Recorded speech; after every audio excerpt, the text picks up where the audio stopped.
Ahí estamos. Saludos a todos, aquí estamos con esta entrevista que ya habíamos anunciado, ya lo recordarán, y tenemos a Guillermo Mas Arellano que está presentando un nuevo libro y además un libro bien interesante por cierto, porque redunda en las cosas que estamos diciendo últimamente en el canal.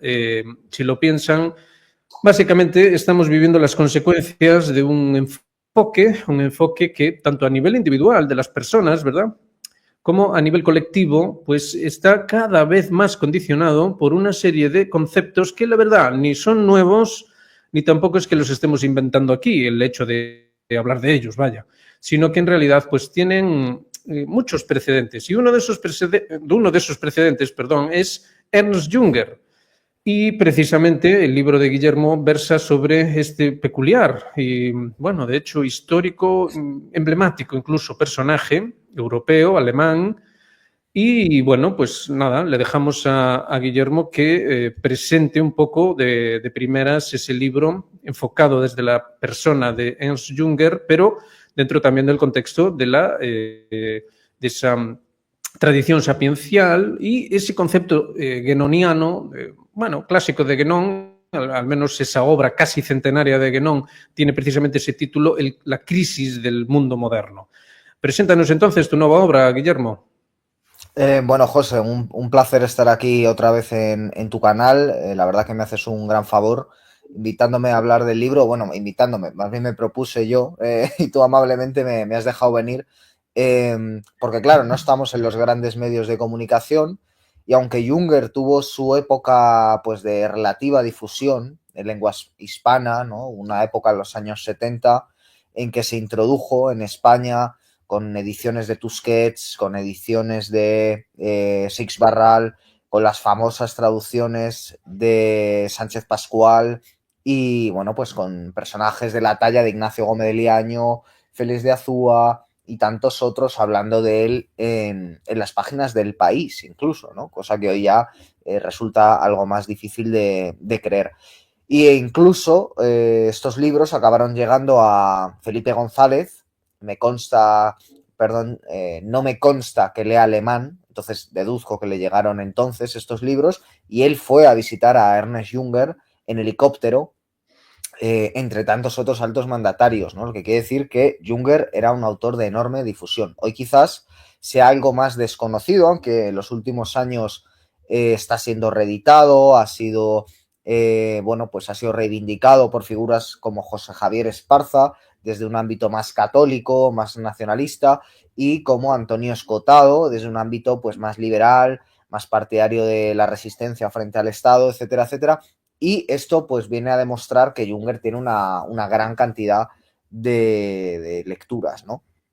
Pero sí que es verdad que yo echaba en falta una lectura de Jünger desde lo que llamamos Sofía Perennis. Es verdad que mi querido amigo Raúl, que es quien me va a presentar el libro el día 29 de mayo en Madrid, en el Espacio Ardemans, a las 7:30 de la tarde, que de paso aprovecho para invitar a quien quiera venirse, en la calle Ardemans, número 66, jueves 29 de mayo, 7 de la tarde, con nuestro querido Raúl, porque él publicó justo después del evento del año 2020 un libro releyendo a Jünger después de este evento, ¿no? Raúl, de hecho, que sabe mucho de filosofía perenne, sabe mucho del mundo islámico, del mundo sufí, etcétera. No tenía un contacto demasiado estrecho con la obra de Jünger hasta que dijo, bueno, voy a investigar aquí qué hay. Y él ya tendió unos cuantos lazos muy interesantes entre la obra de Jünger y lo que llamamos Sofía perennis, ¿no? Cogiendo este término que le gustaba tanto a Swan. Pero para mí faltaba ahondar un poquito más en algunos aspectos y es lo que humildemente he tratado de hacer con el libro, que bueno, por mostrar, he traído aquí Los Titanes Venideros, que es un libro de entrevistas que le hicieron Franco Volpi y Antonio Nolli por cierto, excelente filósofo él mismo, Franco Volpi, que murió atropellado mientras montaba en bicicleta, una verdadera desgracia, pero que era una eminencia intelectual. Pues le hizo una entrevista a Jünger ya al final de su vida y aquí Jünger deja un testimonio de lo que él espera para la época que nosotros estamos viviendo, que es una época que él conoció en cierto sentido y a la que se anticipó, pero que obviamente él no llegó a ver pues algunos hechos fundamentales como el 11S, como el crack económico del año 2008, como la guerra de Irak, como la pandemia, como tantas guerras que estamos teniendo después y crisis, etcétera, ¿no?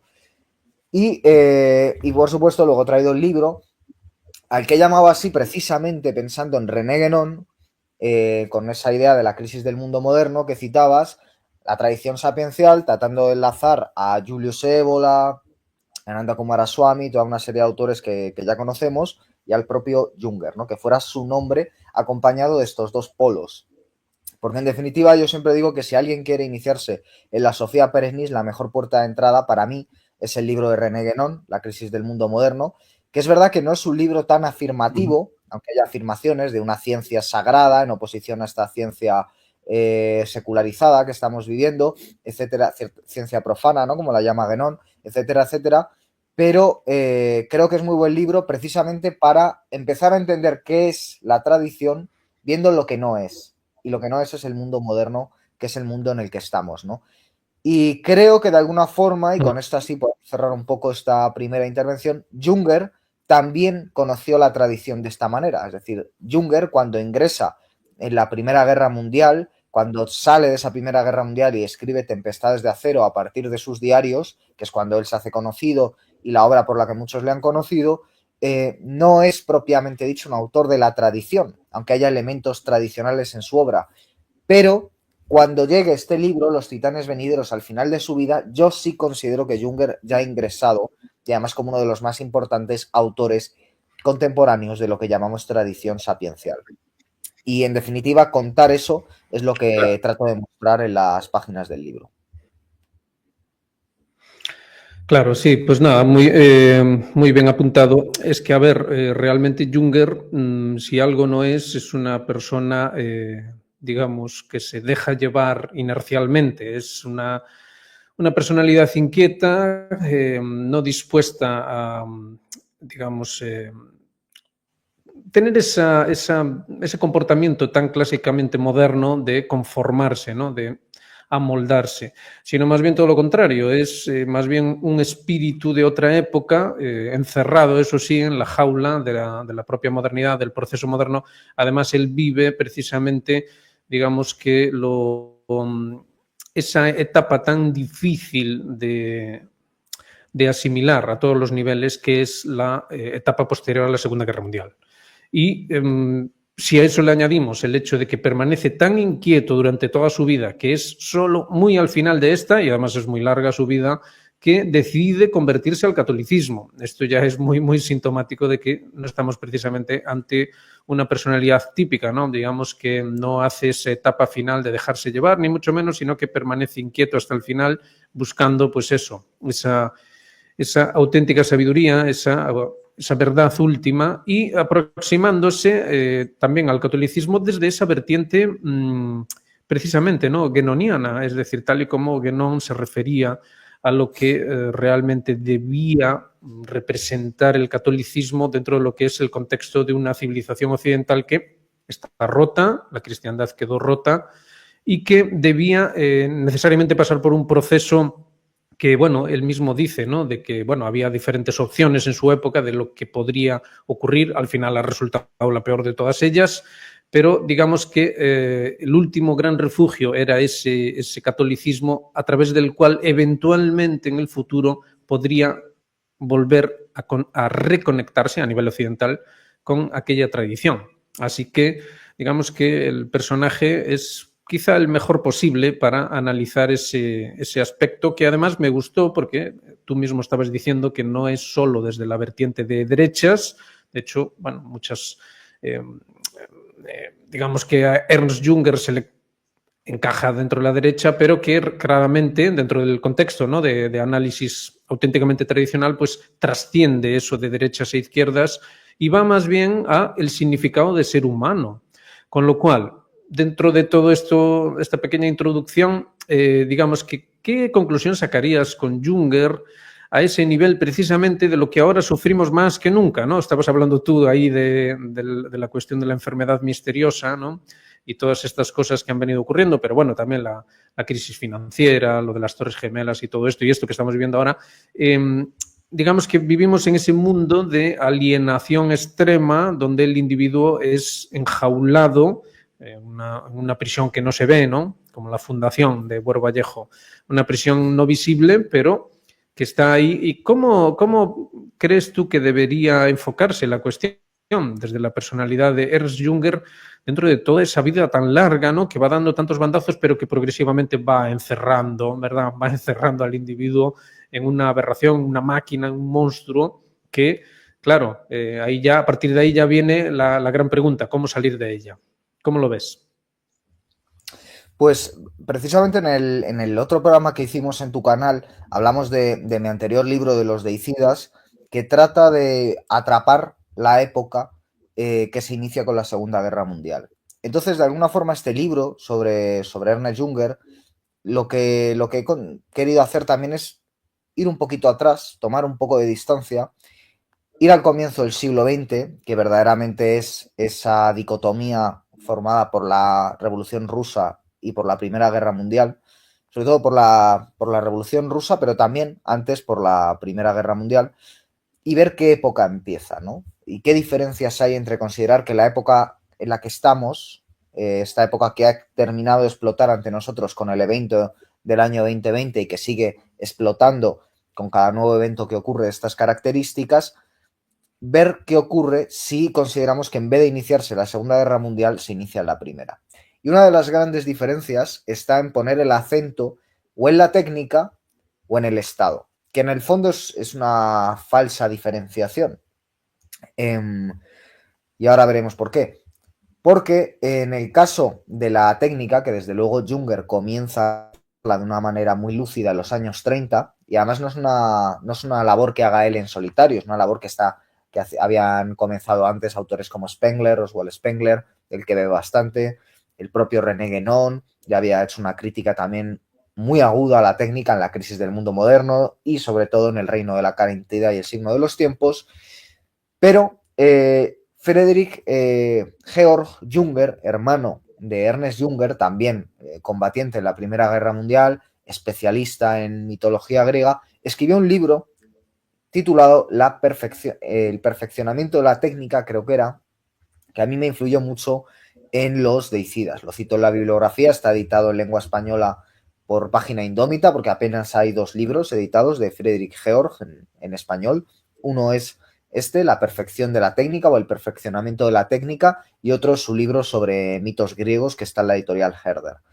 En cualquier caso, me resultó una de las más estimulantes reflexiones que se han hecho sobre la cuestión de la técnica, muy pareja a muchas ideas que yo ya conocía porque se las había leído a su hermano, a Ernest Junger, ¿no? Que es de quien estamos hablando aquí.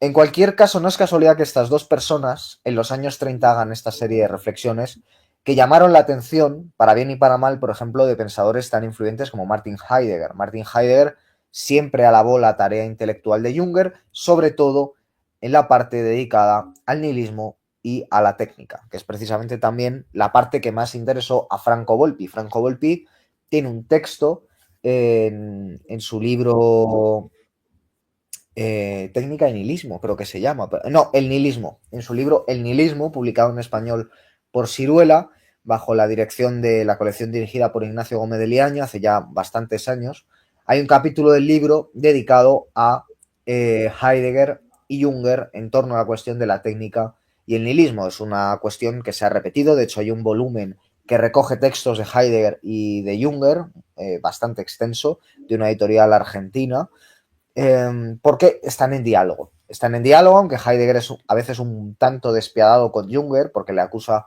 de no ser un pensador sistemático en el sentido filosófico de la palabra, pero en cualquier caso, la reflexión de Junger sobre la técnica, de los Junger, pero más concretamente de Ernest Junger, está más allá de toda duda.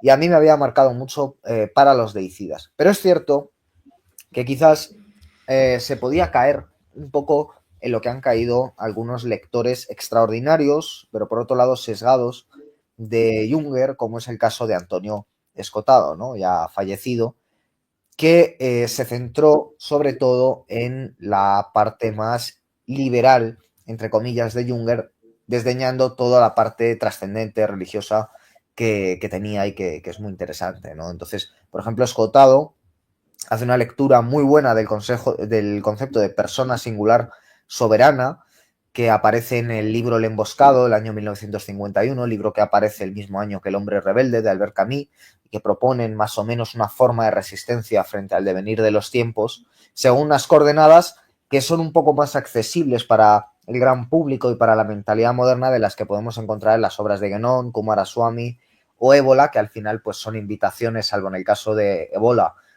a acudir a las grandes tradiciones religiosas para afrontar estos tiempos. Entonces, Camus, que es más progresista, más secularizado, y Junger, que tiene ya en los años 50 un fuerte aparato teológico detrás, dan esta respuesta al gran enigma posterior a la Segunda Guerra Mundial. Pero es que Junger ya desarrolla un concepto clave, que es el de movilización total después de la Primera Guerra Mundial, ¿no?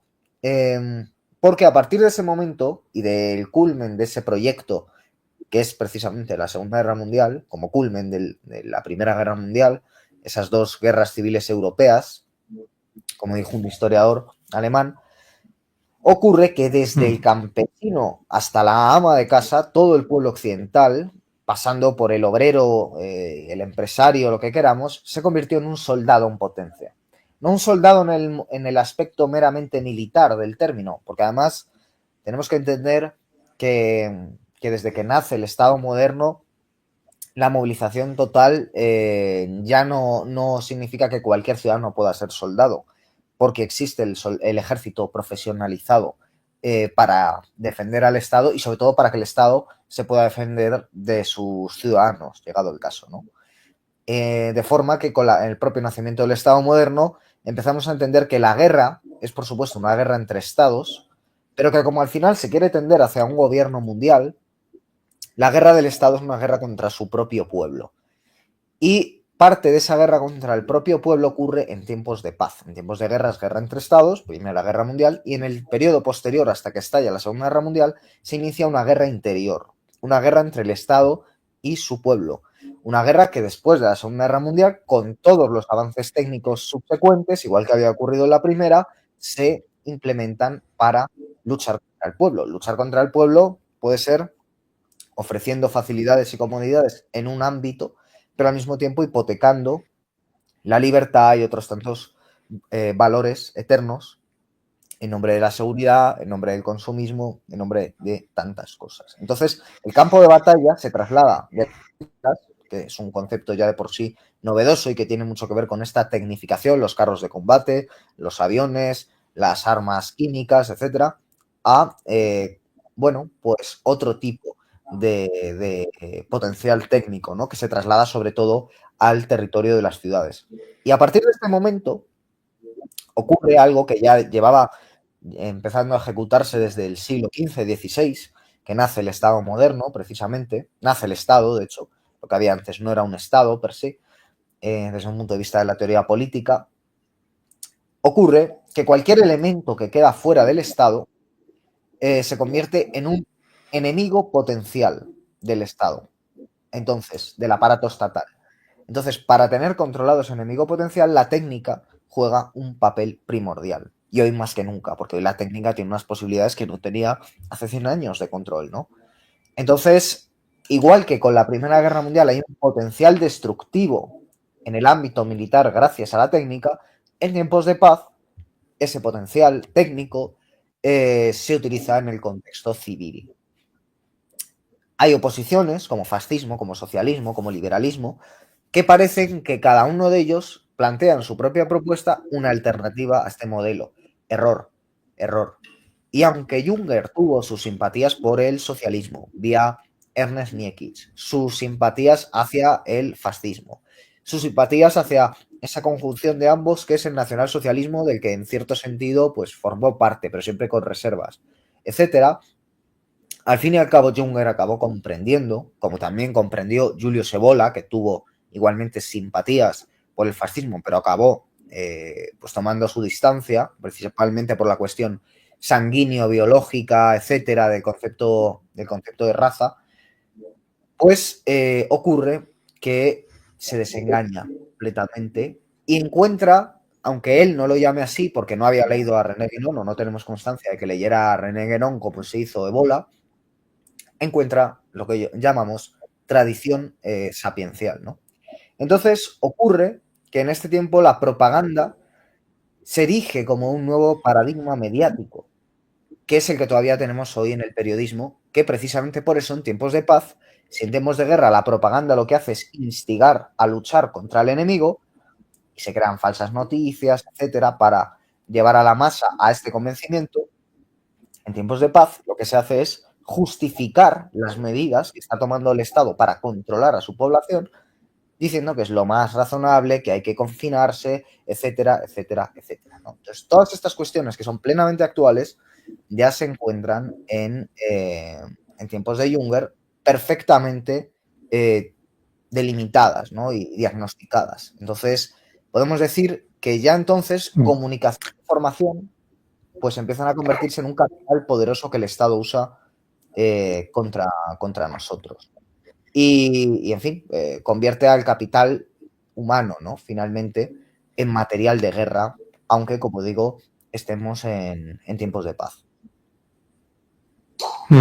Sí, de hecho ya cada día que pasa ya es más y más indiscernible paz y guerra, ¿no? Guerra y paz, todo es tan ambiguo, todo es tan confuso que ya no se sabe muy bien dónde empieza lo uno y termina lo otro. Bueno, entonces digamos que en lo que respecta al concepto de crisis del mundo moderno, bueno, efectivamente, habría que, antes que nada, plantearse dónde empieza el mundo moderno, ¿no? Y ahí, pues, obviamente esto nos llevaría a elaboraciones muy largas, pero lo que sí que es indiscutible es que lo mismo que el señor Junger nace en el siglo XIX, pues es difícilmente entendible el siglo XX sin entender el siglo XIX. Y en ese sentido, digamos que eso que tú mencionabas de guerras civiles europeas, ¿no? Bueno, habría que hacer llamada a algo tan alemán como es el Sacro Imperio. Es decir, ahí es donde, de hecho, van a fermentar esas ideas, ¿no? Esas ideas de la etapa de entreguerras que también tratan de encontrar la vinculación con la tradición, pero desde una modernización y especialmente en el aspecto técnico, claro. Digamos que es llevar lo técnico hasta el límite, lo mismo que está pasando ahora en nuestra época. Y entonces, digamos que dentro de ese contexto de guerras civiles, dentro de la cristiandad, porque si tenemos en cuenta el concepto de Sacro Imperio, pues obviamente ya nos iríamos a la cuestión de la cristiandad. Dentro de ese contexto, la crisis del mundo moderno empezaría realmente ya en una crisis personal, por así decir. Es decir, dentro de ese personalismo, por ejemplo, del catolicismo, ¿no? La persona Christi. Es decir, el hecho de ya no saber encontrar la identidad a un nivel individual.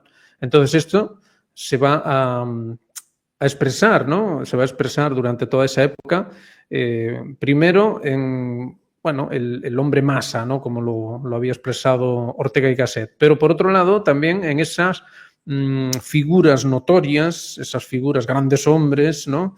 Que, bueno, Mussolini, el que no puede ni ser mencionado, porque entonces tenemos problemas, el líder alemán de la Segunda Guerra Mundial, y hoy en día también volvemos a tener ecos de eso, ¿no? Y de hecho, bueno, me llamó la atención que en la entrevista que concediste a Infocatólica, es curioso cómo a algunas personas les sentó mal que no valorases de manera positiva a Donald Trump.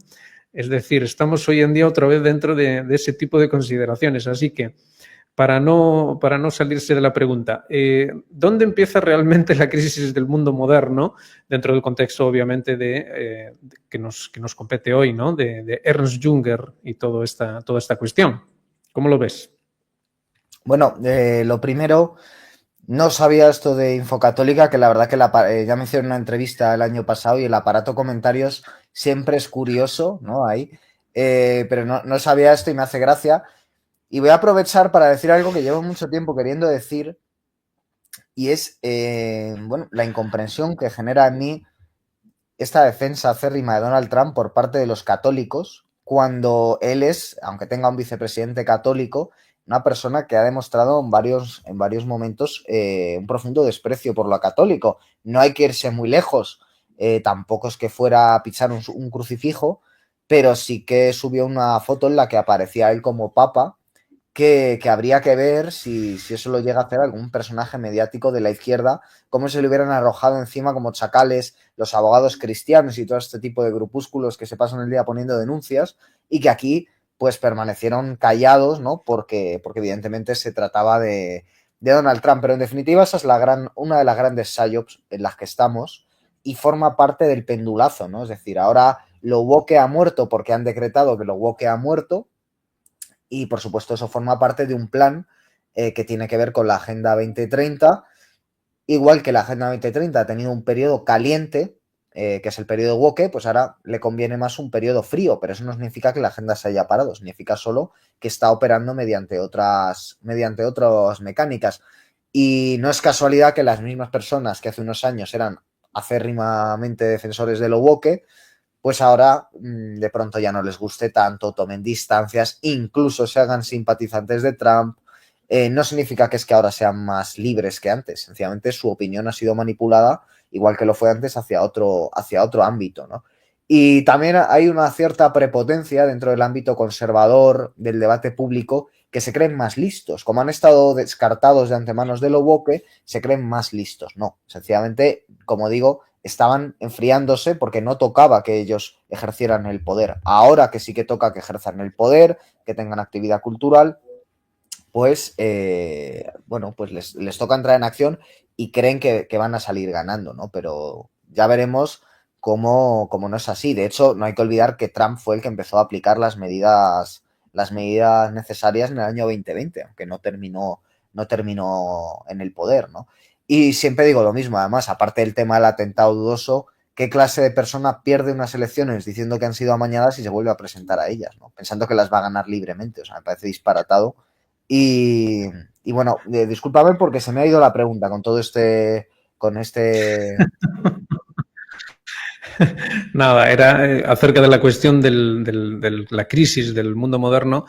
¿Dónde empieza? Digamos que hay una consideración temporal, pero también hay una consideración de la crisis del mundo moderno, por ejemplo, ¿empieza en la sociedad o empieza en el individuo? Y claro, tiene relación con esto que nos estabas contando. ¿Cómo lo ves? Bueno, desde ese punto de vista individual, yo diría que la crisis del mundo moderno empieza con la expulsión del paraíso.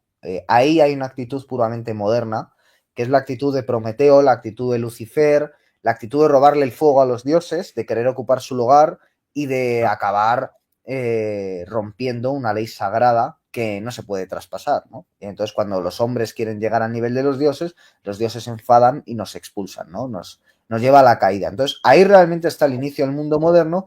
Lo que pasa que siempre ha habido una lucha interior, en el interior de cada hombre, entre la serpiente, entre el ego, y por otro lado la parte luminosa que hay en nosotros, el ángel, ¿no? Por decirlo de alguna forma. El ángel que aunque está caído, sigue siendo un ángel, ¿no? Y busca de alguna forma volver a ascender, deshacerse de la pesada carga y volver a ascender. Entonces, la guerra tradición mundo moderno está en cada hombre. Es la guerra Dios, demonio, arquetípica que llevamos dentro de nosotros y que es la principal guerra todavía hoy en el mundo moderno. Porque el problema es que el sistema del mundo moderno lo que hace es alentar las pasiones subpersonales, los aspectos subpersonales del ser, es decir, acaba alentando el demonio, el dragón, acaba alimentando a la bestia y no nos damos cuenta, no solo no nos damos cuenta, sino que una vez destruido el ethos comunitario, los valores religiosos, toda una red moral, lo que ocurre es que se acaba viendo positivamente. O sea, el progreso,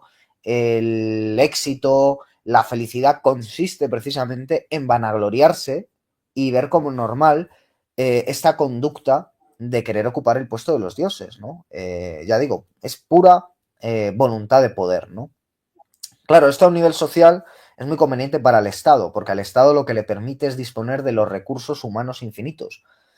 Un poco por lo que hemos dicho antes, se ofrecen una serie de comodidades para poder satisfacer estas bajas pasiones a cambio de entregar las aspiraciones más elevadas del ser humano, las aspiraciones espirituales, la virtud, la ascesis, todo aquel valor que nos pueda llevar hacia la pureza, hacia la inocencia, ¿no? Que como me decía hace poco un amigo, la inocencia en español es un insulto. O sea, tú le dices a alguien, usted es un inocente, y le está insultando, ¿no? Le está diciendo, qué tonto eres, ¿no?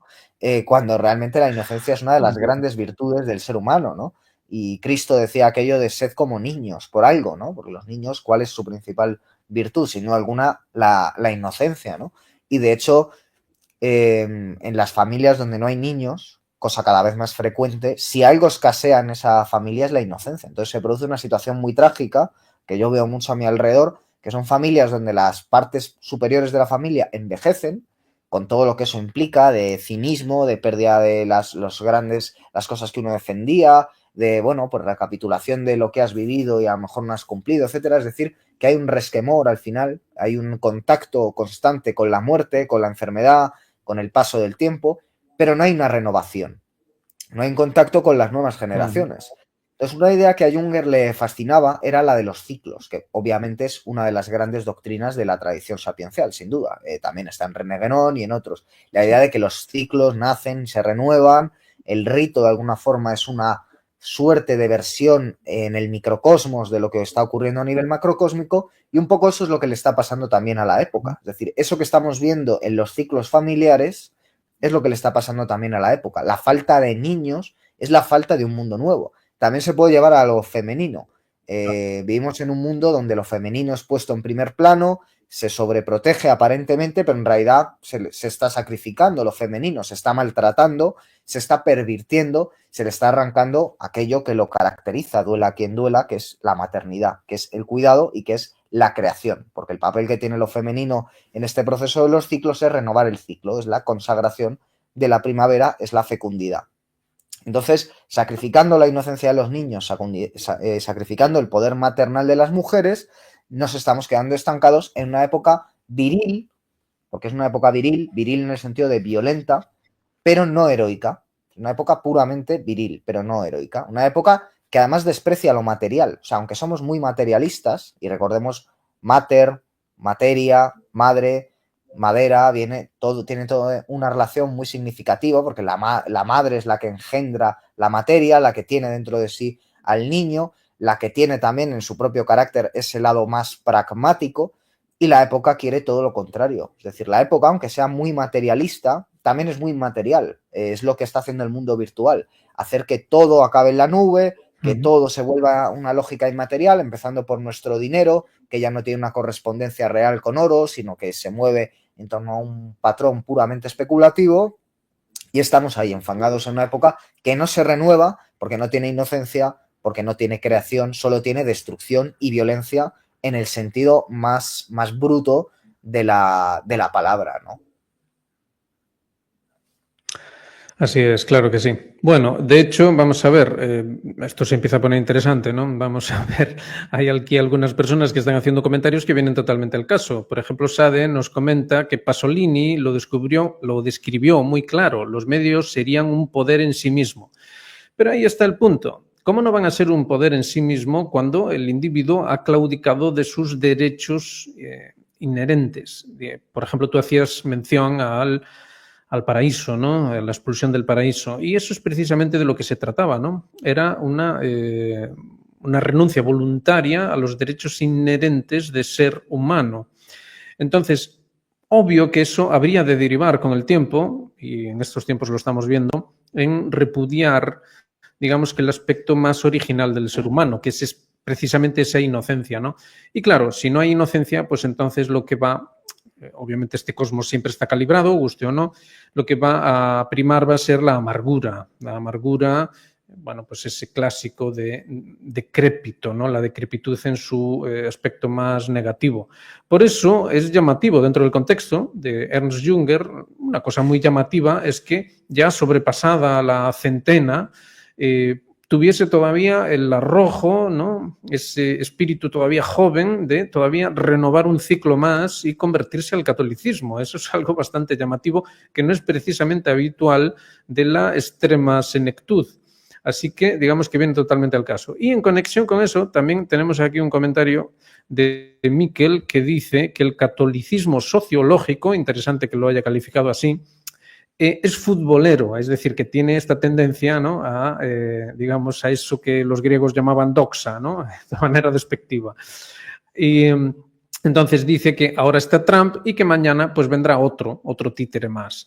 Así que digamos que otra vez más está muy bien traer a colación la figura de Ernst Jünger para, digamos, que incidir sobre ciertos aspectos que hoy en día están coagulados, ¿no?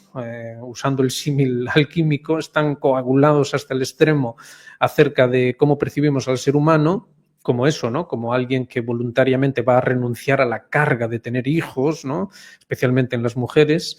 Y cómo, digamos que, claro, después ese mismo ser humano pues es víctima de la depresión, de todo este tipo de tendencias, el suicidio, ¿no? Terrible. Y, claro, se sorprende, ¿no? Hay como una sorpresa. Y entonces siempre la solución a todos estos planteamientos siempre es una solución técnica y una solución, curiosamente, graciosamente, de progreso. Es decir, que en el futuro se va a solucionar, a pesar de que las cosas van de mal en peor y cada vez peor, y que incluso se nos dice abiertamente que el futuro pues no es prometedor porque, bueno, hay ciertos problemas y tal. Lo cierto es que persiste esa sensación de que, bueno, en el futuro se va a solucionar todo, ¿no? Y, bueno, digamos que es la contradicción constante. Y, así que volvemos a citar otra vez a Sade dentro de lo que son los comentarios que están haciendo y dice que los chinos le llaman la segunda intención y dice, pierdes el origen, el bien. Es decir, el origen, la inocencia, ¿no? Digamos que es perder algo que después ya obviamente no va a redundar que durante tu vida pues se vaya a producir algo que pues precisamente haga llamada a lo que se decía dentro de la tradición, que haga llamada a ese origen a todos los niveles y que por lo tanto se produzca la tendencia hacia la trascendencia, que es de lo que va todo esto, ¿no? Es lo que siempre se ha dicho. Así que, bueno, pues bien, ¿no? Bien traído la figura de Ernst Jünger y, bueno, ¿qué nos puedes decir acerca de estas valoraciones que hace la gente? ¿Cómo ves eso del concepto de catolicismo sociológico futbolero? Mira, si me permites, antes de responder a esa pregunta, me gustaría, ya que hemos hablado del tema de la inocencia, leer la última cita que hay de Jünger al final del libro. Él habla de una serie de viajes que ha hecho a Malasia, a Sumatra, y dice, pero ahora que he superado los 100 años, no sé si con el tiempo que me queda emprenderé una vez más esa clase de aventuras. De todas maneras, sigo viajando por el mundo de la literatura y por ese pequeño cosmos que es mi jardín. Y dice, y esto es lo interesante, a veces, en los días soleados, me entretengo haciendo pompas de jabón que el viento lleva entre las plantas y las flores. Son para mí una imagen simbólica de la fugacidad, de su inasible belleza, ¿no? Entonces, claro, esto lo dice un señor de 100 años, de más de 100 años, que en la Primera Guerra Mundial ha recibido 6 disparos, uno de ellos en la cabeza. Es decir, o sea, no creo que nadie venga aquí a llamarle, bueno, qué hombre afeminado, no. Pero él cierra su testamento intelectual diciendo que de vez en cuando le gusta hacer pompas, ¿no? Que cualquiera que haya tenido un niño cerca, yo tengo una sobrina de 4 años, a la que adoro, pues sabe que lo grato que es hacer pompas, ¿no? Con un niño, lo divertido que es.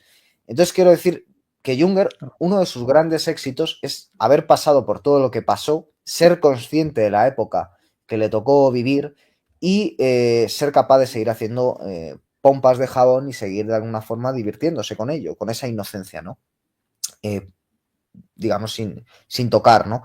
Jünger habló siempre del realismo heroico, que me parece que ser realista y ser heroico en ese sentido, entendiendo que la tarea del héroe siempre es hacer lo sacro, sacrificarse, no es incompatible con esa dosis de inocencia. De hecho, en cierto sentido es necesaria, ¿no? Para ser un héroe. Y nosotros como españoles lo sabemos bien porque al final Don Quijote de la Mancha es un antihéroe, pero en cierto sentido un héroe, y con esa inocencia como principal característica. Es el héroe inocente por antonomasia, aunque hoy haya intérpretes del Quijote muy españoles y muchos españoles, materialistas, diciendo que Don Quijote era un imbécil y que Cervantes solo quería atacar al idealismo, que por cierto en aquella época ni siquiera existía como tal, ¿no? Pero bueno, eso son otras cuestiones.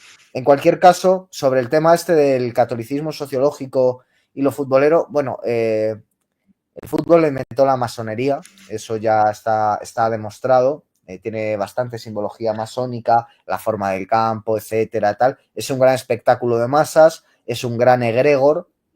Podemos decir que cierto tipo de operaciones que antaño se hacían en iglesias, pues ahora se hacen aquí porque es un gran egregor de energías que recuerda a los grandes espectáculos deportivos del mundo pagano, o sea que no sé qué pinta un católico tradicionalista en estos ambientes.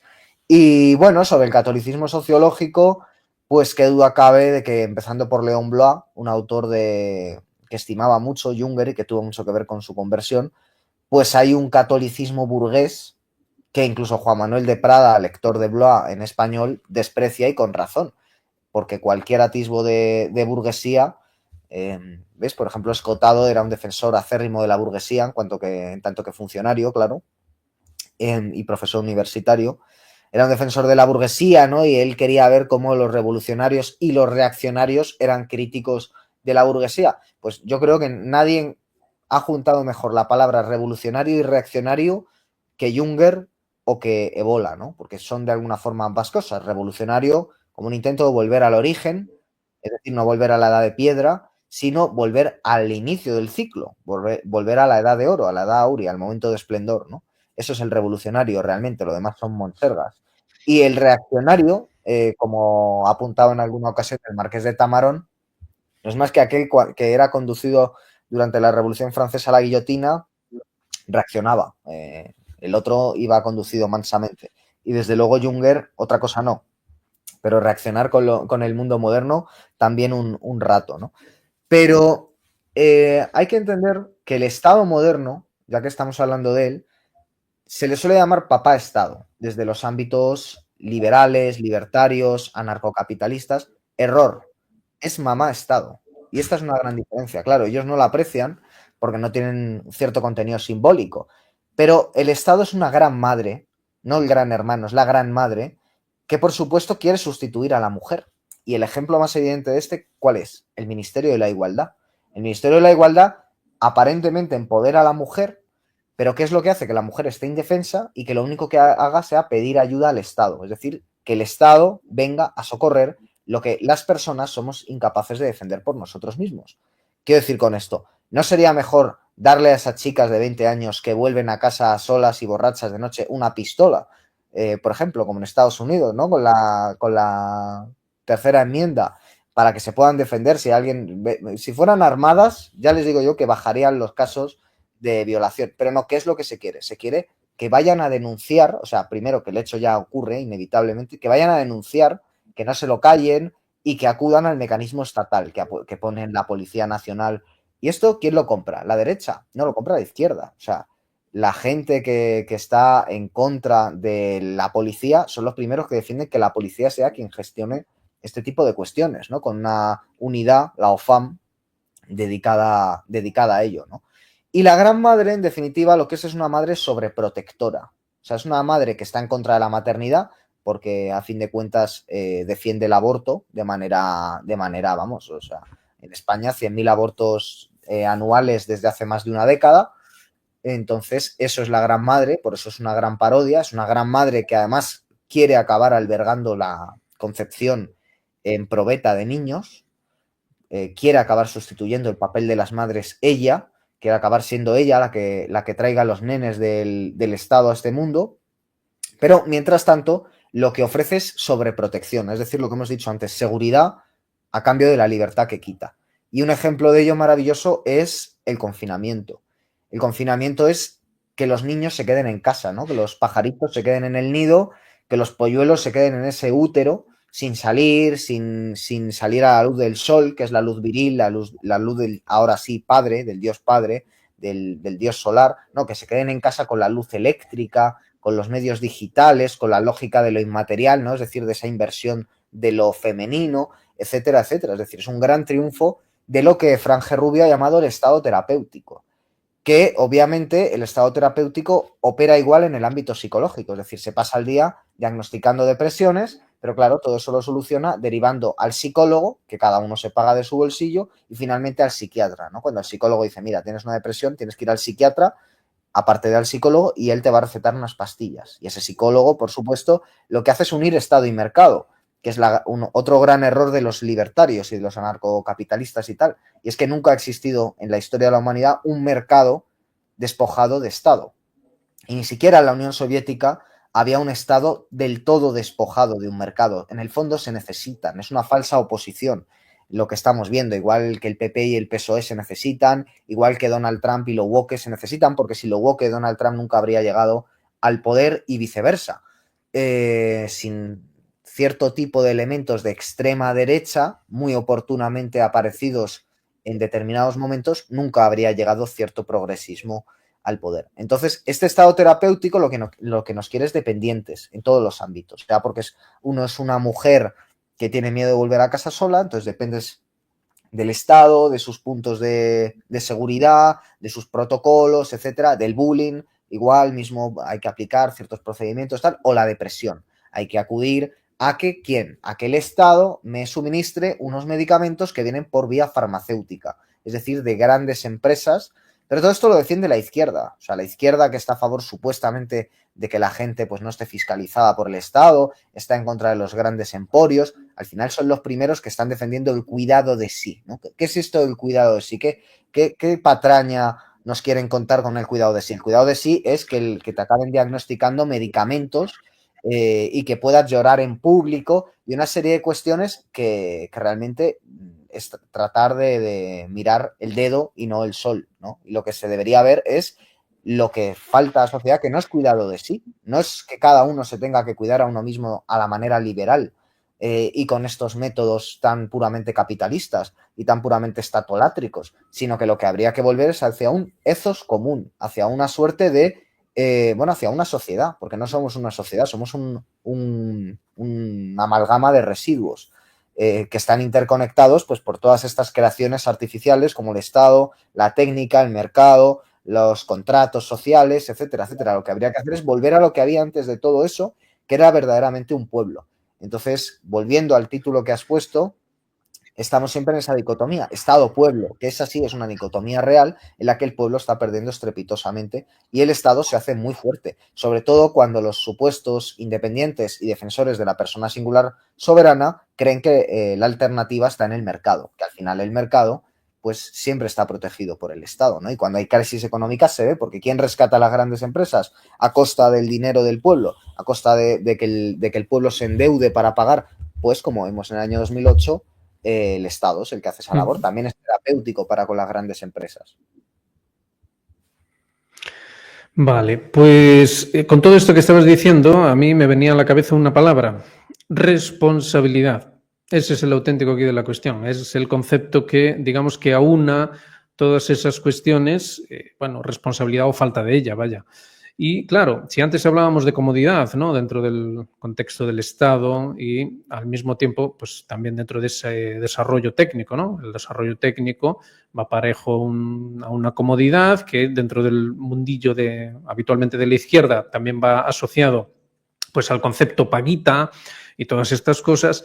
Pero claro, para ello es necesario la falta de responsabilidad, porque si vamos por la vía de exigir responsabilidades, de ser nosotros responsables, entonces, claro, todo ese gran engendro, toda esa gran construcción se desmorona. Se desmorona por definición, porque en realidad no es necesario, muchos de los elementos, como mínimo, no son necesarios a no ser que haya una demanda de irresponsabilidad. Las personas no quieren hacerse responsables de su salud, prefieren delegar. Prefieren que además esté pagado. Prefieren que, digamos que ceder en ciertos aspectos de responsabilidad individual, como el hecho de afrontar la vida en sus diferentes aspectos, como ser padre o algo así por el estilo, prefieren delegarlo también a su vez y, consumir ¿cómo decirlos? No me sale ahora la palabra, los sustitutivos, ¿no? de esos elementos. Y claro, obviamente el Estado provee porque, digamos que básicamente se ha construido un gran monstruo que consiste precisamente en eso. Entonces, digamos que es, ¿cómo decirlo?, indispensable. El Estado es indispensable. Entonces, en la medida en la que sea indispensable, pues sigue creciendo, sigue teniendo poder, es decir, se convierte en un Estado totalitario, en el auténtico sentido de la palabra. Y, claro, en otros sentidos, en otros aspectos, pues atropella por completo a aquel que quiere ser responsable. Esa es la cuestión, es la gran tragedia, ¿no? Esto es tan viejo como el Evangelio, después de todo, ¿no?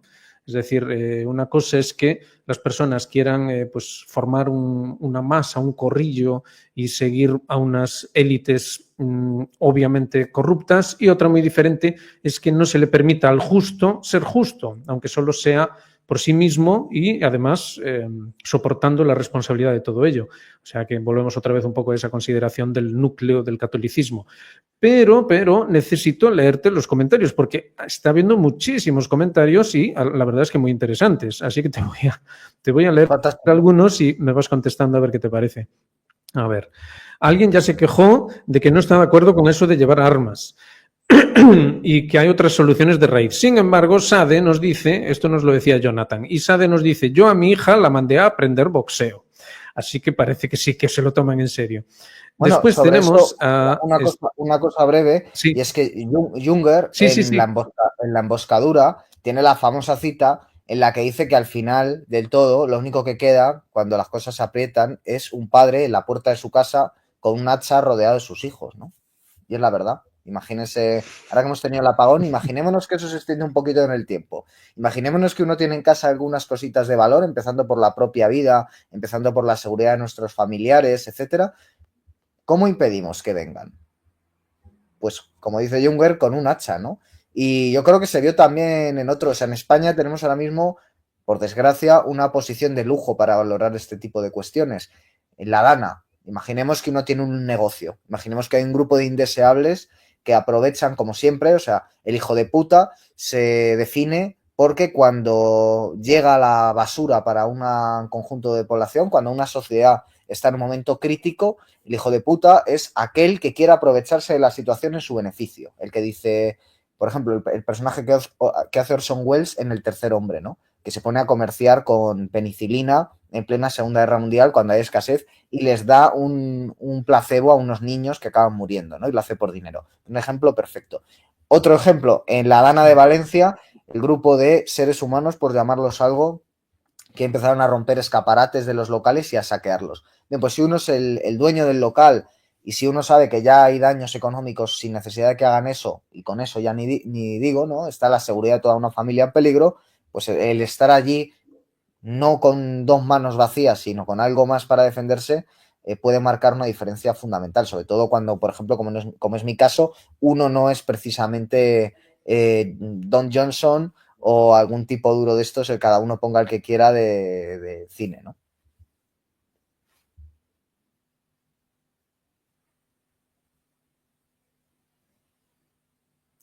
Sí, y vaya, me he perdido lo último que has dicho, pero hago un pequeño inciso con respecto a eso. Entonces, ¿realmente tú crees que ya no hay posibilidad de recuperar un orden social, de instaurarlo, recuperarlo, lo que sea, que digamos que velaría por eso? ¿O consideras que precisamente a través de esa vía es que se podría instaurar o recuperar ese tipo de orden? Hace poco en Twitter una cuenta que me gusta mucho, que es la de Rayo, creo que se llama Ignacio Rayo, comentaba que el libro Oriente y Occidente de Guénon había envejecido mal.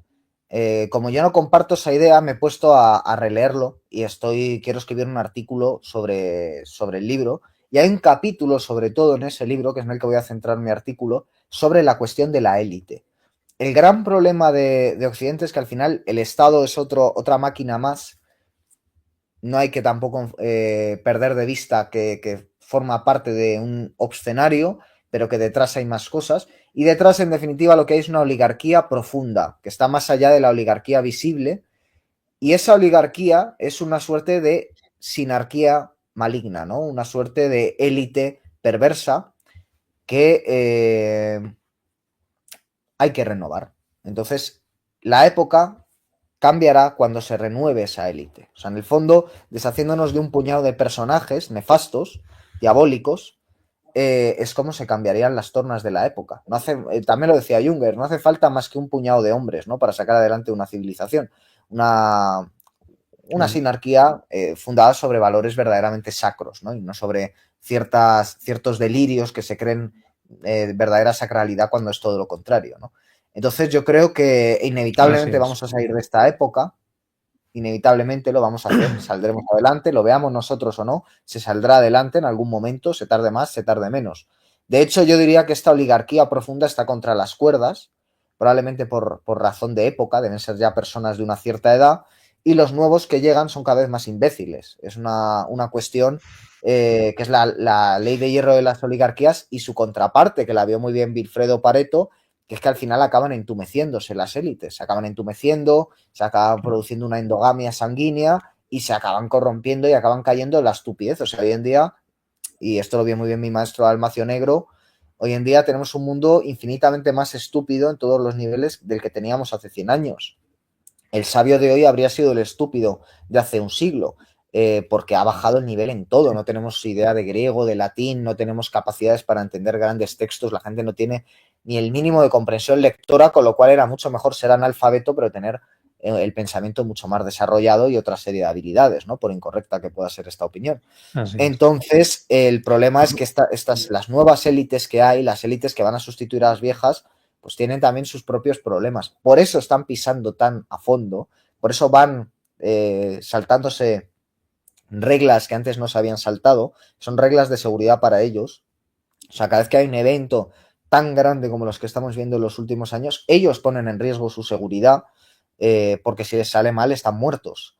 Entonces se están arriesgando tanto y en un periodo de tiempo tan corto que decir, o sea, empezaron con la Revolución Francesa. Bueno, empezaron mucho antes, ¿no? Pero bueno, la Revolución Francesa, la Revolución Rusa, las guerras mundiales y luego ya son eventos cada vez más cortos. El 11S, la crisis de 2008, lo del 2020, la guerra en Ucrania. O sea, cada vez son eventos más cortos, los que van ahora a ir ocurriendo. Y eso, si se están arriesgando tanto, es porque están contra las cuerdas, en cierto sentido, ¿no? Claro. Sí, sí. Y bueno, sí, la verdad, muy, muy bien, muy acertado lo que dices. También simplemente un pequeño añadido a lo que estabas diciendo, y es que se ha perdido efectivamente mucha capacidad intelectual y se ha perdido también memoria. Esto es algo también llamativo, que no se suele hablar de ello, con lo importante que es la memoria, pero digamos que la capacidad de memoria de las personas ha bajado muy notablemente. Los dispositivos electrónicos también han ayudado mucho a ese respecto, y la verdad es que no es posible siquiera tener buenas capacidades de discernimiento si uno no dispone de memoria, ¿no? Así que es un añadido. Pero vamos con los comentarios porque son muy interesantes. Fíjate que Javier Izquierdo Ajenjo nos dice: buenas tardes, yo también he escrito un libro sobre Junger y su relación con la metafísica desde una óptica tradicional. Pregunta si podríamos conversar, puede contestarme en el Instagram de mi canal, dice. Bueno, en cualquier caso, si usted puede enviar un email normalmente lo solemos poner en la descripción, en este creo que también debería estar en la descripción del propio vídeo, tienen ahí un email de contacto y en cualquier caso, pues si usted quiere contactar directamente con Guillermo, pues creo que Guillermo también tiene fácil de localizar su email y de esta manera pues se puede producir ahí la comunicación. La verdad es que es muy interesante. Otro comentario también, Miquel, dice que ¿qué hacen los tradicionalistas católicos en ambientes futboleros? Se pregunta él. Precisamente por tradicionalistas, dice, son tan modernos como los opuestos, como su contrarrevolución. Es decir, aquí lo que nos está diciendo Miquel es que, bueno, parece que hace la distinción que hacíamos aquí en un vídeo, ¿no? Que sería una distinción entre tradición propiamente dicha y tradicionalismo, que es como una tendencia conservadora, por contraposición también a una tendencia antitradicional, ¿no? No sé si tienes algún comentario con estas, Siempre con estas cuestiones que nos dicen. Hay que diferenciar ambos términos, por supuesto, porque también me gusta decir que la tradición encarna principalmente y no tiene que explicarse dialécticamente. De hecho, ya la dialéctica es puramente antitradicional. De hecho, si nos pusiéramos especialmente estupendos, habría que decir que ya con Platón empieza a menguar la tradición con Lao Tse, con Confucio, con Platón, empieza a menguar la tradición porque se ponen por escrito una serie de saberes que permanecían en el mundo de lo oral y en el mundo de lo numérico. Y ya está, y con eso era suficiente. Y se transmitían a través de la enseñanza de la geometría sagrada, que era lo que Platón ponía en su academia como requisito indispensable para entrar. Pero que eso se tuviera que trasladar a palabras con los diálogos platónicos, con otra serie de obras desaparecidas, y después con otros autores como Aristóteles, que tenía una fuerte influencia del pitagorismo, ¿no? Que al final es de lo que estamos hablando. Pitágoras como personaje instruido en Egipto, incluso se especula, Jámblico era el que dijo que estaba en Egipto. Y creo que era Apuleyo el que señalaba que también pudo estar en la India. Pues ya se empieza a producir con la transmisión del saber pitagórico por otra serie de escuelas que no son las suyas, sino son discípulos de lo pitagórico, ya se empieza a producir una caída de la tradición. En cualquier caso, todavía en el siglo XX quedan grandes estandartes de la tradición en las figuras de los santos, principalmente, y de los grandes yogis orientales, ¿no? Podríamos decir. Pero, como ya ha habido una caída generalizada tan fuerte, no es casualidad que sea entonces cuando empiezan a aparecer una serie de personajes que podríamos llamar los tradicionalistas, que ellos no son encarnaciones de la tradición. O sea, René Guénon, con todo lo que pueda tener de hombre de una profunda vida espiritual, que duda cabe, no es una encarnación de la tradición. Pero sí es un defensor de la tradición en términos dialécticos, como lo es él, como lo es Coomaraswamy, como lo es Swan, como es Evola, o como yo considero que también es Ernest Junger, ¿no? Entonces, creo que es una diferenciación necesaria, porque también hay una decadencia dentro del propio mundo del tradicionalismo. El tradicionalismo deja un mensaje con estos autores y una vez muertos todos y cada uno de estos autores, pues lo que quedan son distintas personas que tratan de transmitir el fuego de generación en generación. Y lo cierto es que hay pues muchos defectos en esta cadena de transmisión, empezando por uno mismo y empezando por el ego de uno mismo, el ego de muchas otras personas que están en este mundo del tradicionalismo, los intereses políticos, los intereses económicos, que hacen que a día de hoy pues estén en muy malas condiciones, ¿no? Pero por otro lado también hay que estar contentos porque cada vez hay más gente joven interesada por esta serie de autores, interesada por la tradición, etcétera, etcétera. Entonces creo que hay razones para la esperanza, ¿no? En ese sentido. Pero al final lo que nos va a sacar de aquí es la tradición. Pues, sí. Y claro, es que la tradición, bien entendida, está, bueno, es idéntica, de hecho, a la realización espiritual, ¿no? Como se solía decir. Es decir, si no hay una realización, bueno, por expresarlo en términos orientales, hindúes, ¿no? El sí mismo, realizar el sí mismo. Si no se realiza el sí mismo, pues difícilmente se puede hablar de tradición como, como se dice, continuación ininterrumpida de transmisión de auténtico conocimiento, ¿no? En ese sentido. Eso por un lado. Y por otro lado, esto, bueno, en relación con la cuestión de la realización, es que, claro, vivimos, precisamente en el contexto de tu libro, ¿no? Y de lo que estamos hablando de Ernst Junger, vivimos la época, y sobre todo ahora diríamos que estamos en el pico, de la proyección fuera de nosotros mismos, ¿no? Tú lo estabas diciendo ahora, el ego. Es decir, nunca se le rindió tanto culto al ego, nunca se creyó, de hecho, que fuera tan real como lo es hoy en día. Así que, bueno, es muy esperanzador eso que dices, ¿no? De que los jóvenes pues, se puedan aproximar a este tipo de conocimiento, vaya, a este auténtico conocimiento, porque la verdad, precisamente ahora, en esta época, estamos en el pico absoluto de culto al ego y de despersonalización, con toda esta cuestión tecnológica, toda esta cuestión ahora de la inteligencia artificial, todas estas historias, cómo se les educa a los niños ya desde la tierna infancia, se les educa en lo digital, ¿no? Cómo se ha instaurado a nivel estatal la digitalización de la educación y todas estas cuestiones, lo cual redunda, lo que te decía antes, en la falta de memoria, lo cual redunda, bueno, pues todas en estas cosas. Entonces, digamos que, claro, al hablar de Ernst Junger y al hablar de esta cuestión, es imposible no mencionar la salida, la escapatoria. Entonces, ¿tú crees que la escapatoria, digamos que para los jóvenes, ¿no? Que obviamente los jóvenes representan el futuro, crees que la escapatoria estaría precisamente en ese regreso a una tradición bien entendida? Es decir, no a una tendencia tradicionalista, sino más bien en volver lo más que es posible al origen. ¿Es así como lo ves tú? Junger siempre estuvo toda su vida arrastrando esta pregunta, ¿no? Y él ya desde los años 30 empieza a desarrollar lo que él llama figuras, cada una de las cuales es una respuesta activa y no meramente especulativa a esta pregunta, ¿no? Y creo que además se ha entendido muy mal este asunto de las figuras porque se suele entender como de manera progresiva. Primero el trabajador, luego el emboscado y luego la anarca. En absoluto, son tres figuras complementarias que incluso podrían entenderse como tres castas sociales, en cierto sentido. No creo que sea de una forma tan articulada, pero son perfectamente compatibles en una misma sociedad. El trabajador sería la casta trabajadora que existía en el mundo tradicional, en esa tríada que Georges Dumézil encontró en el mundo indoeuropeo. Podríamos decir que el anarca quizás sea la casta sacerdotal y quizás el emboscado sería más la casta guerrera. Es una especulación que se me acaba de ocurrir, ¿no? En cierto sentido. Pero en cualquier caso, yo creo que no hay que entenderlas como primero, bueno, el trabajador, después como fracasa el trabajador, el emboscado, y como al emboscado le faltan unos apaños, el anarca. En absoluto es así, ¿no? Y son además compatibles con distintos valores religiosos. Yo creo que su conversión final al catolicismo tiene que ver con que finalmente él decidió optar por entrar en una tradición religiosa constituida, ¿no? No significa que todo se arregle de esta manera.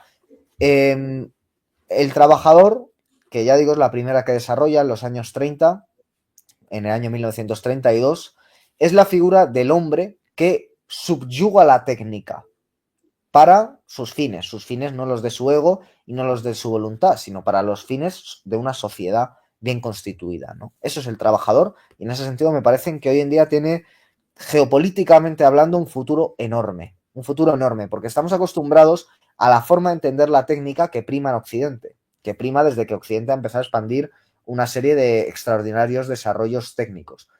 ¿Qué ocurre? Que esa técnica occidental ya se está expandiendo a otros lados del planeta, donde se están haciendo avances casi al nivel de Occidente y en algunos casos superándolos, o por lo menos vamos a ver en los próximos años cómo se puede llegar a superar a Occidente. Por ejemplo, China, con muchos desarrollos técnicos, la propia inteligencia artificial, etcétera, etcétera. ¿Qué ocurre? Que allí la técnica, aunque la técnica parte de una epistemología concreta, que es la occidental, y por lo tanto al ser asumida ya tiene un sesgo, la técnica también permite que si se la acaba subyugando, tal y como señalaba Junger, pues otras cosmovisiones puedan utilizarla para los propósitos que se considere, ¿no? Y entonces podemos ver como quizás el trabajador, no digo que se vaya a dar en China, que China pues puede tener todas las críticas que se le quieran hacer, por supuesto, pero podemos ver como en otras zonas del mundo, quizás en la India, que para Ganón siempre fue el último rescoldo de tradición, ¿no? Aunque la India está plagada de problemas, pero podemos ver cómo desde otras latitudes del mundo se generan otras comprensiones de esa técnica o incluso cómo Occidente, después de romperse, y que duda cabe de que cada día está más cerca de romperse, tiene que reinventarse y reinventándose puede llegar a generar otra forma de entender la técnica. Entonces, el trabajador no está obsoleto, sino todo lo contrario.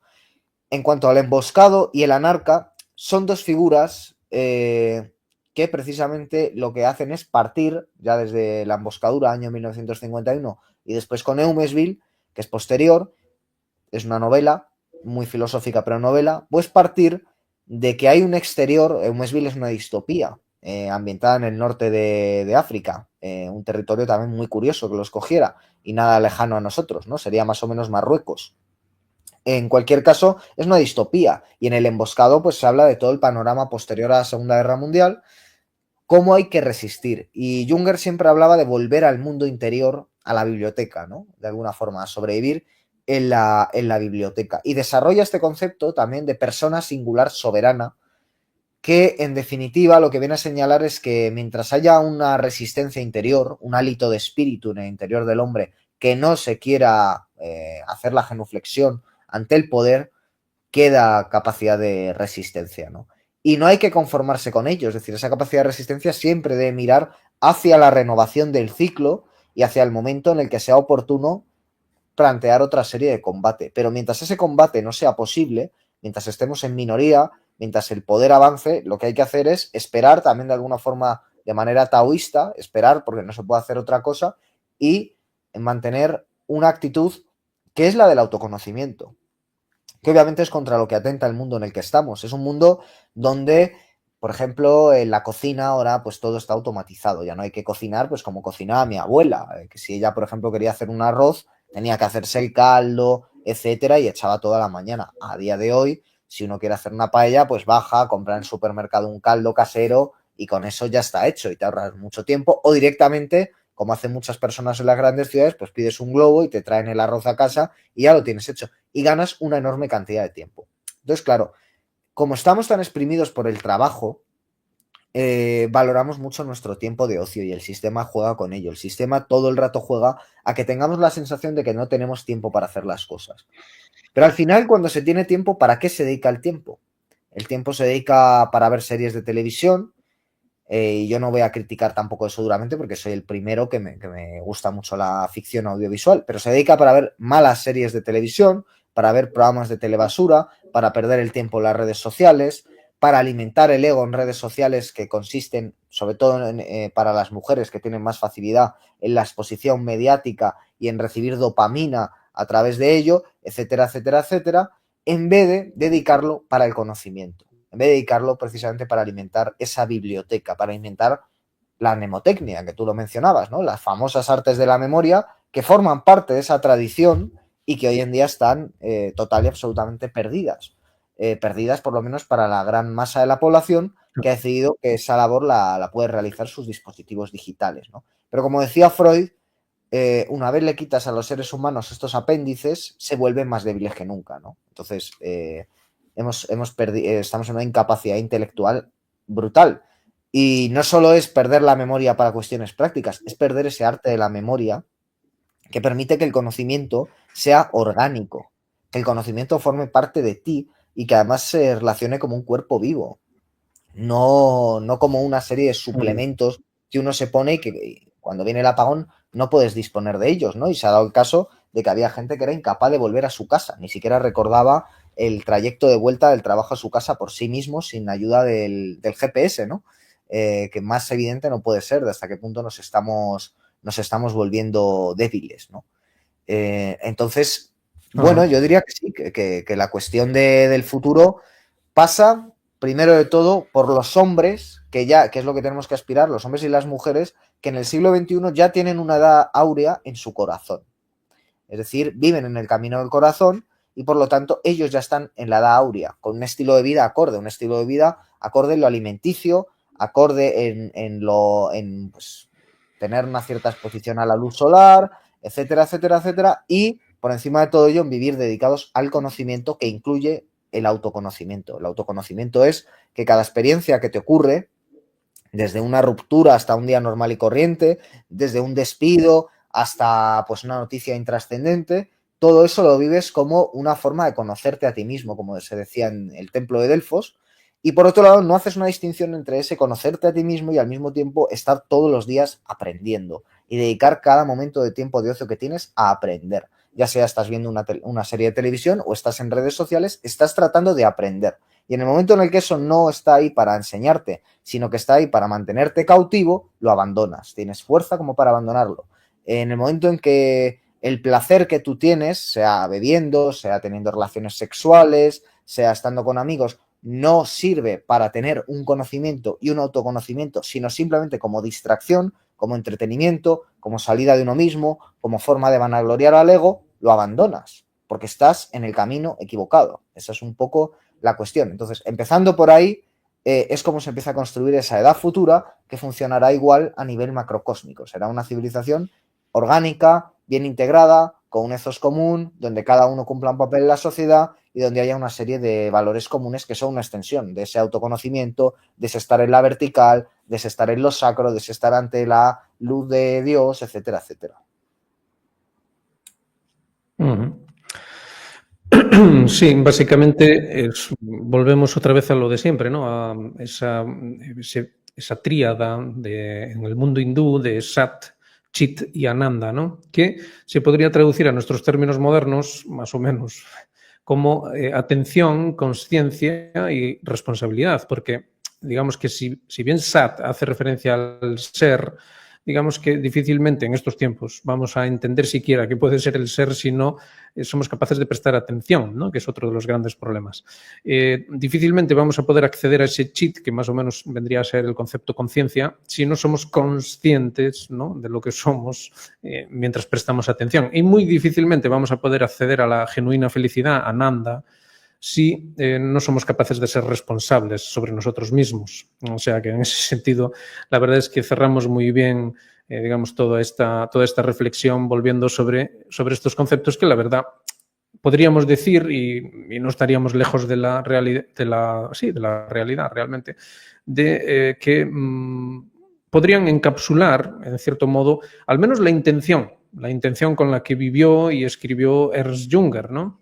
Se podría decir eso sin equivocarse demasiado. ¿Cómo lo ves? Siempre es un sacerdote y un guerrero, dos en uno.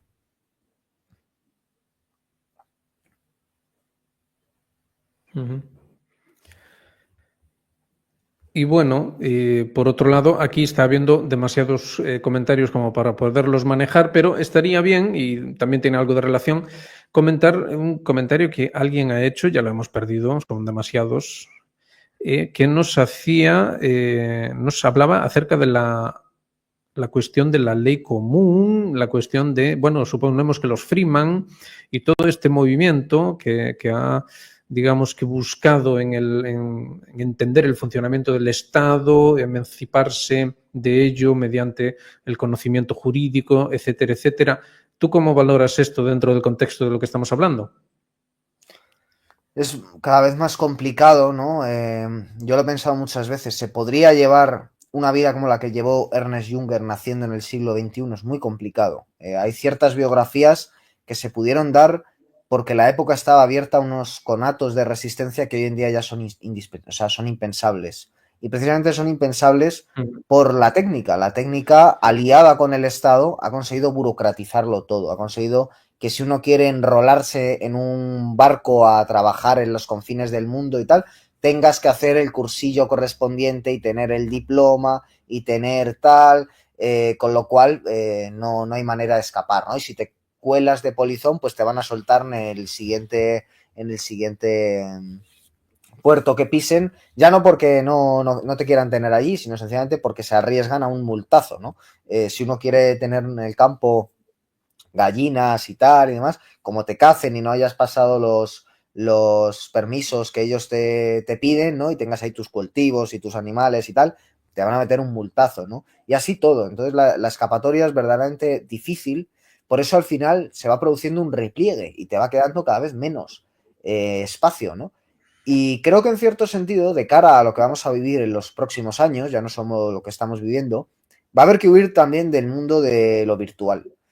Muy probablemente, porque cuando empiecen las gafas de realidad virtual, cuando el simulacro ya se vuelva tan grande que se pueda replicar una conversación como la que estamos teniendo tú y yo, de forma que puedan aparecer tu nombre y el mío, tu cara y la mía, y lo que estén sonando es tu voz y la mía, pero tú y yo realmente no estemos hablando, y la gente se pueda llevar la sensación de que sí, habrá que huir completamente, ¿no? Habrá que huir absolutamente, habrá que apagar, y ese será el mayor acto de autonomía.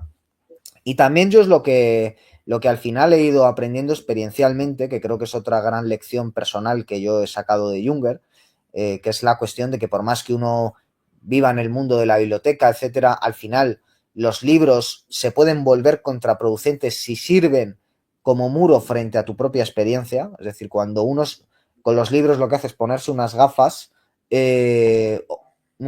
con unos tintes concretos que ya alteran la forma de ver la realidad, pues ocurre que se convierte en un problema, ¿no? Y hace solo lecturas para alimentar esa visión, y se está tragando la experiencia o se está idiotizando o está mutilando lo que te dice el sentido común o lo que te dice la verdad, pues ocurre que se convierten en un problema grave. Junger siempre hizo los cambios oportunos cuando su experiencia así se lo dictó y siempre llevó su pensamiento acorde a los acontecimientos que él estaba sufriendo. Creo que esta es una gran lección que lo diferencia de muchos otros autores de su tiempo, entre otras cosas porque era un literato. Es decir, Junger, para empezar, tiene el lado de que es un gran explicador de símbolos, como lo era Guénon, como lo era Coomaraswamy, como lo era Evola, como lo era Swan, como lo era el propio Heidegger incluso, pero al mismo tiempo él generaba símbolos mediante una obra creativa de ficción muy poética, que está ausente en estos otros autores y que para mí lo hace incluso más importante porque en ese sentido es un autor más operativo. Utiliza una metafísica operativa a través de estos símbolos que aparecen en novelas como Sobre los acantilados de mármol o novelas como Heliópolis, ¿no? Ya el propio título de Heliópolis ya es simbólico, ¿no? Entonces, en ese sentido, para mí, Junger está por encima.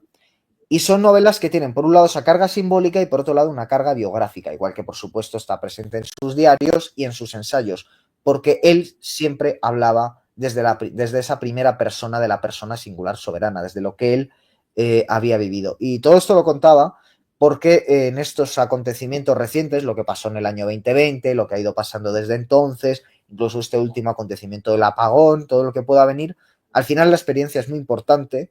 Y la experiencia es también la simplicidad de la vida. La simplicidad de la vida, que es aquello que decía Pascal, ¿no? De todos los problemas del hombre desaparecerían si supiéramos estar quietos en una habitación. Bueno, no hay por qué quedarse quieto en la habitación, dependiendo del clima y del ambiente, pero el saber estar en lo sencillo, el saber disfrutar de los placeres, o sea, porque ser una asceta es decir no a un placer inmediato, pero también hay que disfrutar de otro tipo de placeres, quizás, que la asceta sí puede permitirse, que son el placer sencillo de un buen libro, que puedes leer y releer toda tu vida, el placer sencillo de una comida no especialmente lujosa, pero buena, en lo que tenga buena, el placer sencillo de exponerte al canto de un pájaro, a la visión de un árbol, de un lugar bello, de una playa, de una puesta de sol, de una montaña, de todo aquello que reconcilia al hombre con aquello a lo que pertenece, que es la naturaleza. Contra eso no pueden, contra eso no pueden. Y creo que además hay una lección perennialista ahí, si queremos, y es que lo artificial nunca va a estar al nivel de lo natural. Es decir, que todas estas personas que nos ofrecen realidades virtuales maravillosas donde puedes encontrar árboles y pájaros y donde puedes encontrar personas hablando como tú y como yo, que no seamos tú y yo realmente, no van a llegar al nivel, porque a ti se te puede ocurrir una idea que no se te había ocurrido jamás y que no se le va a ocurrir al banco de datos que tenga todo lo que tú has dicho y que genere nuevas conversaciones a partir de eso. Porque esa es la verdadera chispa divina de las cosas, ¿no? Que pueda ocurrir lo insólito introducido en las leyes naturales. En definitiva, que pueda ocurrir el milagro. El milagro aparece de la nada, cuando nadie lo espera, y precisamente el mundo artificial es totalmente antimilagroso. Es un mundo que zombificado, vive de muertos vivientes, vive de cosas muertas que todo el rato está reanimándoles nueva vida, ¿no? Como ocurría en Frankenstein, la novela de Mary Shelley, no por casualidad subtitulada El moderno Prometeo, ¿no?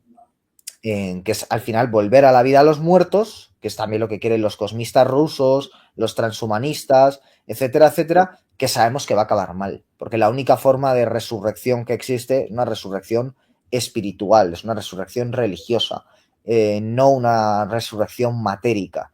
Y en ese sentido, pues creo que hay que tener una esperanza escatológica, aunque se pueda ser pesimista en el plazo corto de tiempo. Es decir, se puede ser pesimista en torno a la época que nos va a tocar vivir, aquello de quédate con nosotros, Señor, porque anochece, hay que decirlo más que nunca, pero por otro lado hay que ser optimistas en un plano escatológico y hay que sacar de ahí la fuerza, como he dicho, para en el día a día de cada uno, pues sencillamente cumplir con la tarea de hacerlo sacro en la medida de las consecuencias, que no tiene tampoco, igual que el placer, no tiene que pasar por grandes actos, sino que se puede hacer en pequeños y sutiles movimientos, ¿no? Así es. Bueno, de hecho, decía la escritura, ¿no? Comed, bebed y regocijaos, pero también al mismo tiempo, bueno, la escritura nos enseña que en los tiempos finales lo que se produce es el juicio final. Así que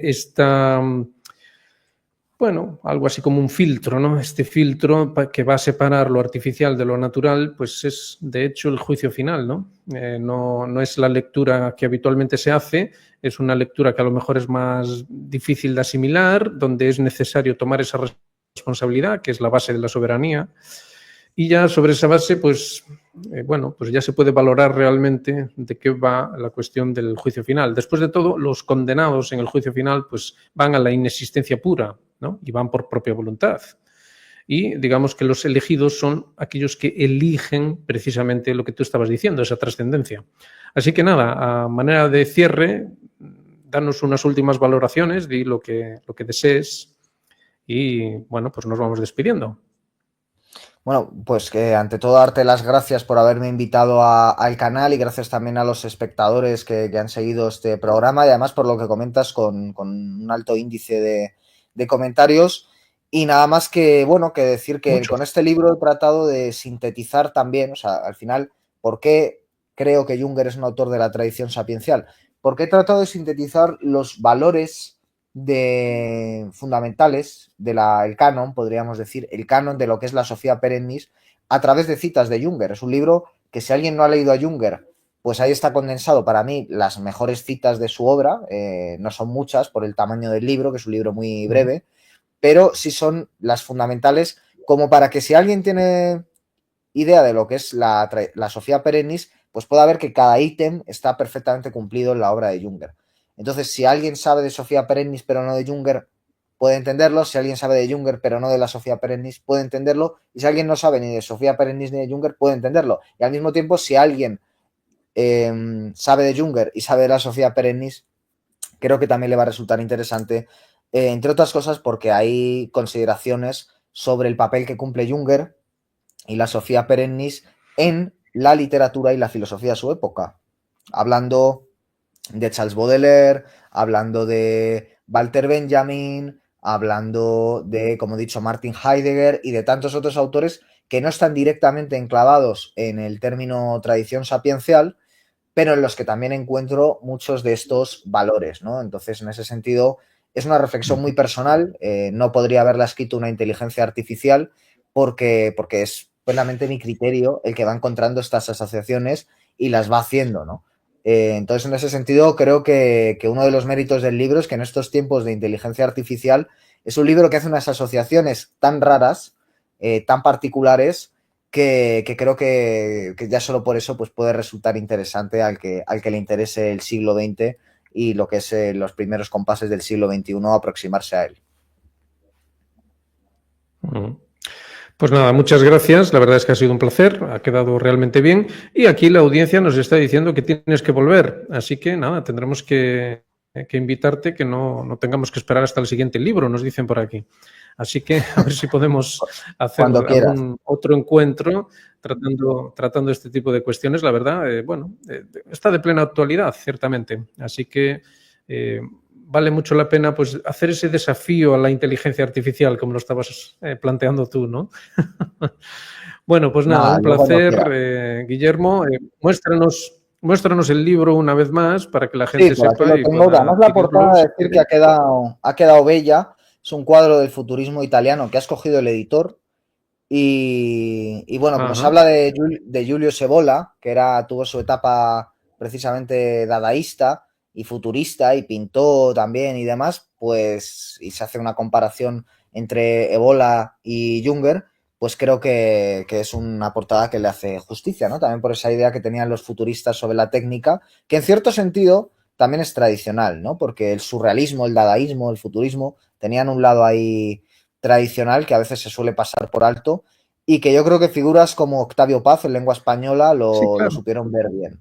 Lo supieron ver bien y no debemos olvidarnos, ¿no? Octavio Paz, que viajó a la India, etcétera, y tenía mucho trasfondo también tradicional en su obra.